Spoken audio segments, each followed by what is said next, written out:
I had just finished a course in scuba diving, and a few weeks later, somebody had the bright idea, the art director probably, that how about getting Neil to do an underwater colorama for us, the very first one. I said, that's a great idea. What are we going to use for a camera? We got our heads together and we started thinking, and we said, how about using an aerial camera? Because it has a large film load, 10-inch wide, and that would be just about perfect for our colorama. And so we got a Fairchild K17 used old World War II vintage camera. And we had to, of course, do some things to make it work for us. For one thing, it focused at infinity. Okay, we're not going to shoot a colorama underwater at infinity. So we had to use like little shims around the lens to make the lens come out forward so it would focus closer. And in my thinking about it, I said about 11 feet, I think, would be about this the area where I want to do this picture. So we were able, through a lot of testing, to set the lens shimmed out at 11 feet. That was fine. Now, we've got to put it in a housing of some kind.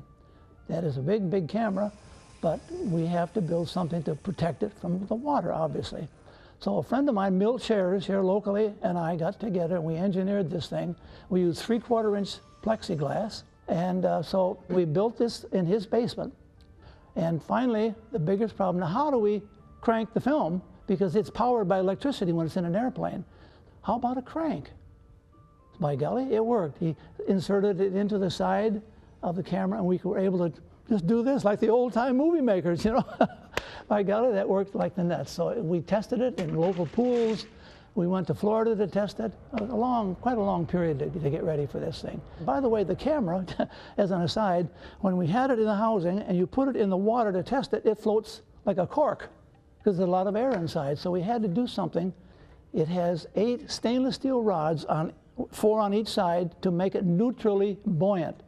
And that's what you try to do when you're underwater, so it isn't heavy or too light. And you could push it through the water and it'll stay where you push it.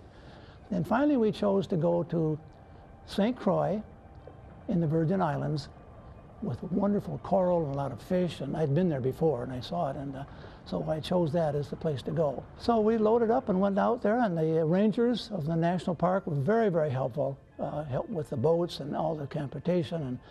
And then we had, I needed to find some underwater lights, because when you go underwater, suddenly everything looks very blue because of the color of the water.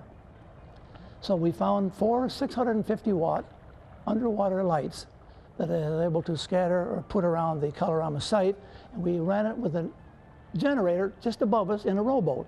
By golly, that did the trick.